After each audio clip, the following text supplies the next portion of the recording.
Good day and welcome back to another Dbz Dokkan Metal video.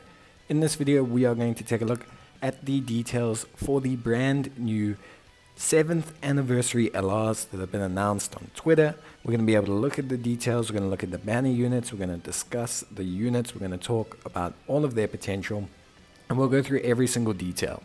This is obviously a very hyped time for Dokkan. The anniversary is going to be out super duper shortly. So yeah, I really hope that you guys all have good luck in your summons. And yeah, just wish you guys all luck for the banners and everything else included.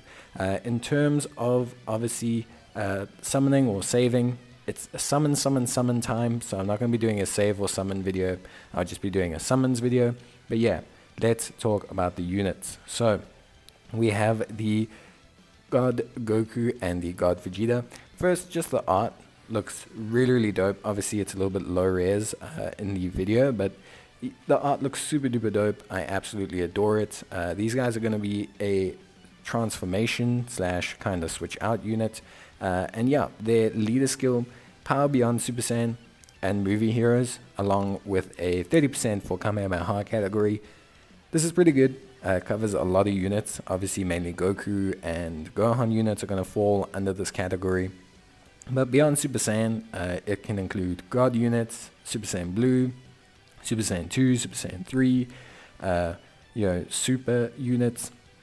It can include possibly ultimate units, things like that, the future transformations, basically anything beyond the point of Super Saiyan for the Saiyan category, which could be something very interesting. And it looks already like a pretty powerful category. Movie heroes, category key plus 3, 170%. Movie heroes has kind of needed a bit of a buff for a while. And there's a lot of good Gokus under that movie heroes category. There's also a lot of good Gohans as well. Units like Gobros, for example, really benefit from this leader skill, which I think is really awesome.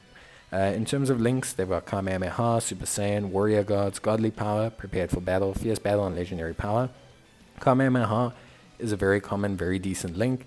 Super Saiyan, also very common, very decent link. Warrior Gods, a little bit less, and Godly Power, a little bit less. But Prepared for Battle, Fierce Battle, and Legendary Power all kind of round out a very strong overall link set. 5 out of 7 are very common, whereas Warrior Gods and Godly Power are not a bad link set in any way, but are just a bit more on God teams. But overall, very nice, strong link set. Then, in terms of passive, they activate an entrance animation. So there will be an entrance animation. Once only. They also guard all attacks for 1 turn from the start of turn. They give an additional key plus 1 per type. Key sphere of 10, it's very important to remember. And they have attack and defense of 77% for 7 turns from the start of turn. They have attack and defense of 120% with an additional key plus 1 per type. Key sphere obtained again.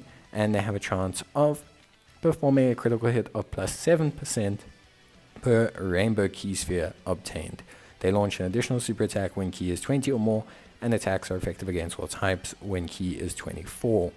Now it's very important. So basically, when you have a lot of rainbow orbs, or when you prioritize rainbow orbs, the chances of your chain being longer than say 6 or 7 is unlikely, because the chances are you can only pick up a max of 5 rainbow orbs at any given time. So if you prioritize 3 rainbow orbs, for example, chances are your chain is probably only 4 or 5. This means you've only picked up 2 or 3 key orbs at most, which means you're only really getting a 6 key bonus there. It's not the end of the world because their link set's pretty decent, but just remember that you're going to have to kind of opt between.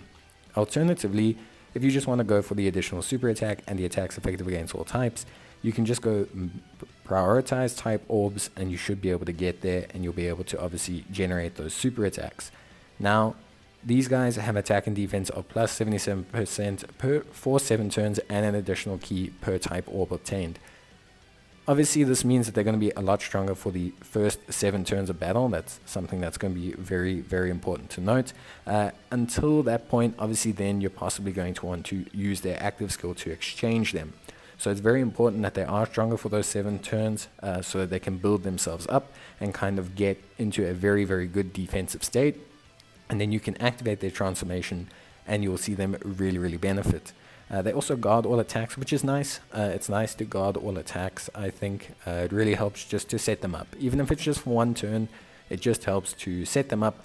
You don't have to worry about them taking damage. You can prioritize them, place them, move them, put them wherever you need, so that you can obviously just get them going as a unit. Overall, this passive is obviously very, very good, as expected for a anniversary unit. Then we have their active skill. Obviously, it can be activated from the 4th turn of battle. No conditions, no nothing. Very, very good. Very, very solid. This is going to act as a transformation. So you'll notice that on their super attack, they raise attack and defense on their 12 and 18 key. Because this is an active skill, because you elect when to use it, and it's not just a natural transformation, you will retain those stacks. So if you build up stacks in their base form and then transform them to their blue form, you are going to carry those stacks over, which is obviously very, very good and plays into the whole 7-turn mechanic. So obviously you build them up, build them up, build them up while they have their additional attack and defense. And then once you've built them up, you then exchange them over to the blue form. The blue units, their art also, by the way, very, very good. Exceptional unit, looks very solid in terms of art. They obviously have a passive change. Their link set doesn't change, which is actually very, very good for them overall as a unit. Personally speaking, I think it's very, very good for them as a unit. But their passive becomes attack and defense of 177%. Obviously, technically, it's less than the total you'd have on the God units for the first 7 turns. But you'll be transitioning the stacks over, and by then your bonus will have run out, so you'd only be running it at a 120%. So in theory, it's actually still technically a boost. They then gain 2 key per type key sphere obtained, so that just becomes permanent. Basically, it's a non-conditional 2 key per type key sphere. They then gain 7% chance of evasion and crit hit per rainbow key sphere. They will gain attacks effective against all types when key is 16 or more, which is obviously very, very good. And then they will launch an additional super attack when key is 20 or more. You also have a medium chance of critical hit and medium chance of evasion standard. Overall, obviously they just become an improved version of themselves, retaining the crit chance per rainbow orb, but removing a lot of the requirements to get type orbs, or at least de-incentivizing getting type orbs, making it a lot easier to get your additional attack and your attacks effective against all types, which is very, very good overall. In terms of categories, obviously they're on Movie Heroes, Fusion, Time Limit, Mastered Evolution, Fused Fighters, Final Trump Card, Joined Forces, Realm of the Gods, Power Beyond Super Saiyan, and Movie Heroes, which is all, pretty solid, overall. Then they have their active skill. This can be activated when HP is 50% or less, or when facing only one enemy whose HP is 50% or less. A very decent condition, so to say. Causes ultimate damage to the enemy, and within the turn activated, all attacks become critical hits. So, just a very, very good looking active skill.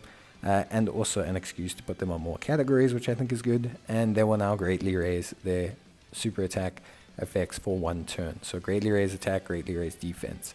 In terms of their overall build, I think a additional orientated build is best for them. But I think that's where you're going to get the most value.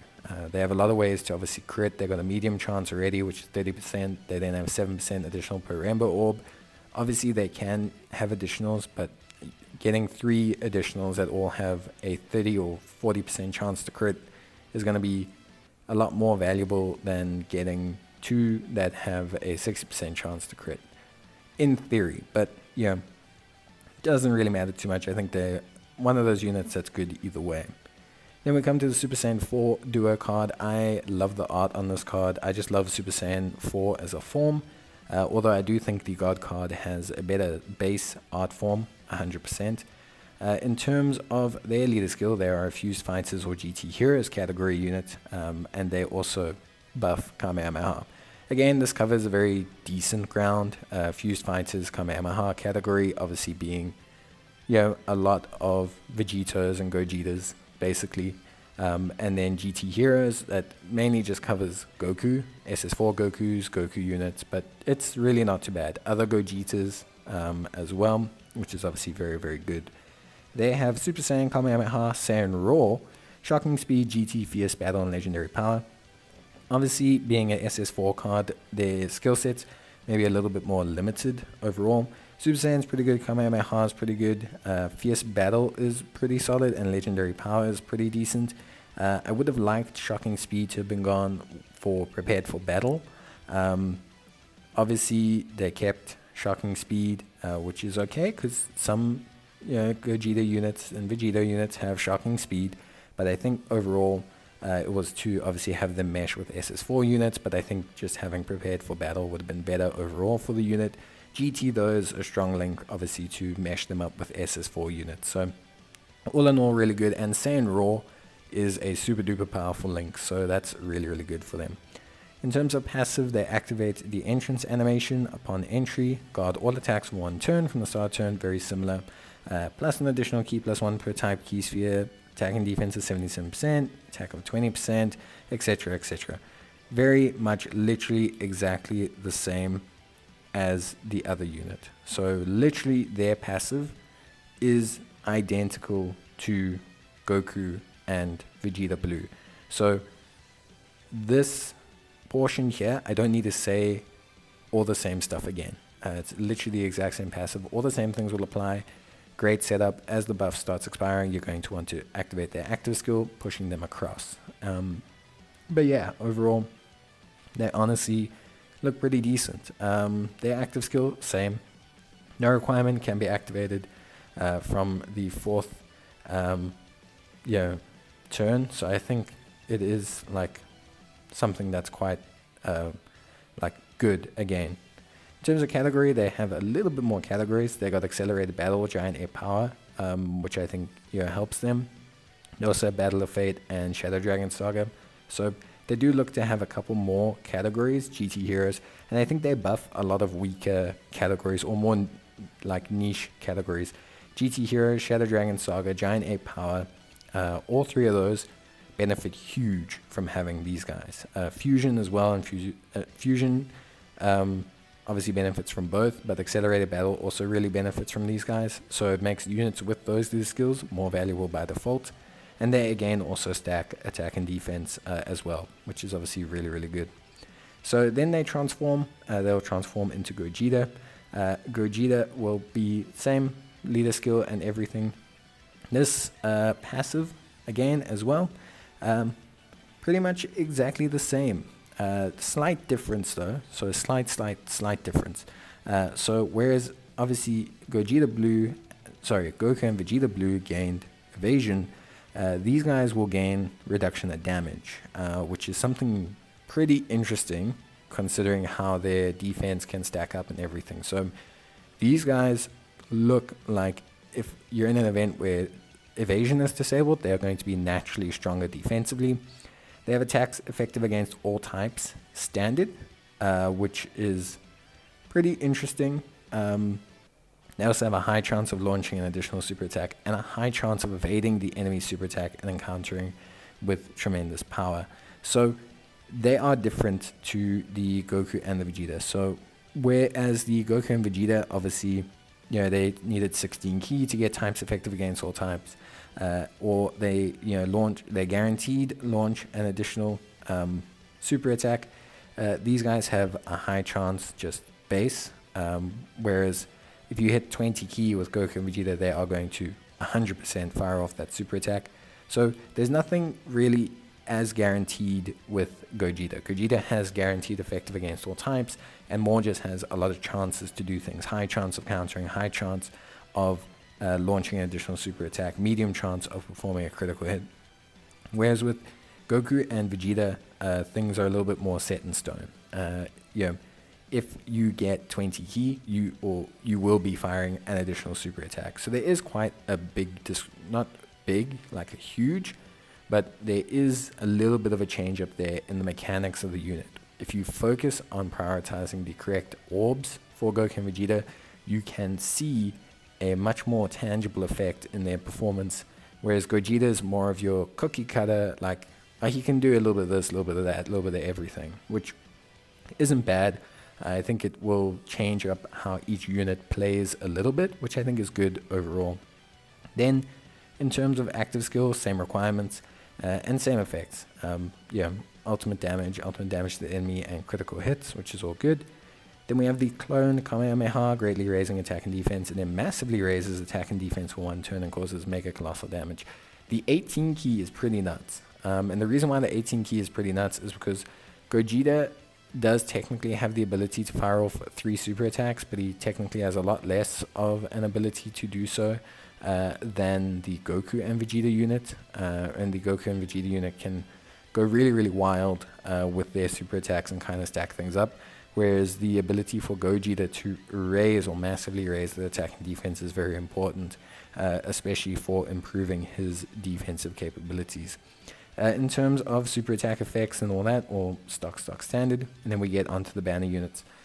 Overall, between the two units, I think personally, based on what you read, I would say that Gogeta is possibly the better unit, but ever so slightly. I think if you had to rank on like a scale of 100 in terms of performance, Gogeta is probably at 99.99 because no scale has a perfect score, and then the Super Saiyan Blue Boys are at a scale of 99.98. I think the difference is not super tangible. I think where it is going to show out is in certain events where your evasion's disabled or your back's up against the wall, getting 4 or 5 orbs of rainbow with Goku or with Gogeta is going to give you damage reduction, which is a lot stronger overall than the evasion you're going to get with the Super Saiyan God units.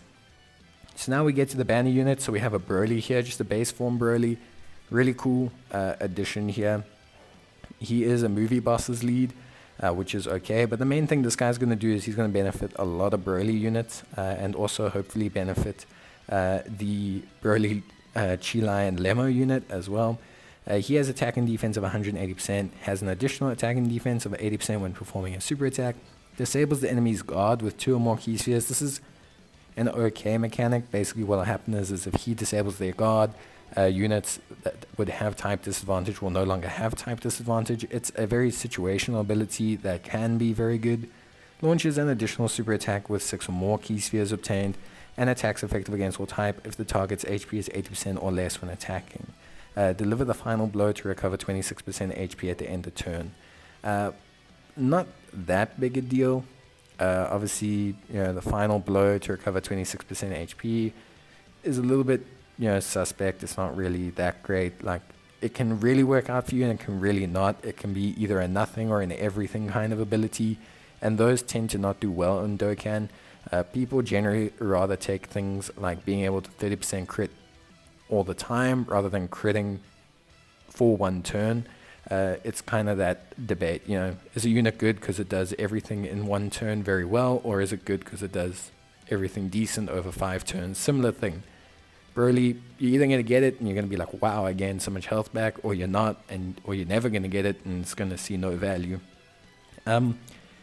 Movie bosses, Pure Saiyans, Gifted Warriors, very small category list. Obviously, he can link up with Broly, Chilai, and Lemma, movie bosses, other Broly units on Pure Saiyans, and Gifted Warriors. He's not really a buff to any of those categories, barring obviously pairing him up with the Broly, Chilai, and Lemma. The issue being is they actually really need someone that can also link with them on Joint Forces and movie bosses. If they had made this a Broly and Chilai card, I think this could have been something very, very interesting to use. I think it would have been really, really cool. And dropping Pure Saiyans, you could have dropped Pure Saiyans and just replaced Pure Saiyans with Joint Forces, and I actually think Broly would be better overall, because I think then he directly correlates to benefiting a lot more cards that are from the specific moments. Like, I don't know when I would use Broly on Pure Saiyans over some of the other Pure Saiyans options. In terms of super attack effects, he raises attack and defense 1 turn, which is okay, causing supreme damage to the enemy. Very, very stock standard. Then we have Syn Shenron, GT Boss's lead. So GT Boss's lead of 130%, really not too bad. In terms of links, he's got Brutal Beatdown, Big Bad Bosses, which is good, GT, Fear and Faith, Shadow Dragon, Shocking Speed, Fierce Battle. He's going to link up well with Omega Shenrons, the Shenron and Dragon Allah, Oceania Shenron, Nova Shenron. That's generally what he's going to link up well with. But Big Bad Bosses is pretty good. Fear and Face also a really solid key link. He shares with like Boo units and stuff like that, Frieza units. So this isn't, he's not bad at all. Then in terms of categories, again, also very limited, although The difference between a unit like this and a unit like Broly is that the limited categories that this unit benefits need him a lot more. GT Bosses desperately needs another unit. Inhuman Deeds probably also needs a buff as well. And Shadow Dragon Saga obviously clearly needs a very good extreme linking counterpart. Those three categories need this unit way more than Pure Saiyans, Gifted Warriors, and Movie Bosses needs a Broly. It's also just very weird that he's obviously a Broly on Movie Bosses, but he's very clearly like kind of after the Broly movie orientated. I think Syn Shenron's 100% the better banner unit than that Broly. And Syn Shenron's passive is also really, really good. Attack and defense of 100% randomly changes key spheres of a certain type to rainbow, plus an additional attack and 50% with 2 or more key spheres obtained, an additional 50% again with 3 or more, additional 50% with 4 or more, and disables enemies guard with 5 or more. High chance of performing a crit with 6 or more, and even more chance when attacking with 7 or more key spheres. Now it seems like it's very restrictive, but because he's literally creating rainbow key spheres, and because the effects are only tied to the amount of key spheres, chances of you getting 4 or more key spheres on average is actually pretty good. It's pretty solid. So his passive is really, really good. Obviously, in certain situations, you're not going to get orbs. He's not going to do as well. But generally speaking, it's actually really, really, really good. I actually really love his passive. I think he's really good. And he raises attack and defense for 1 turn. So that's all the banner units. That's everything about them. Hopefully, in terms of like everything else, hopefully it's really, really like solid and good for you guys. And yeah, just in general, like I think all of these units are good. But I think, honestly speaking, I think that Broly is probably the biggest letdown. But yeah, overall, units are really good. Looking forward to the anniversary, and I'll see you guys in the next video. So until then, take care, stay safe, and bye.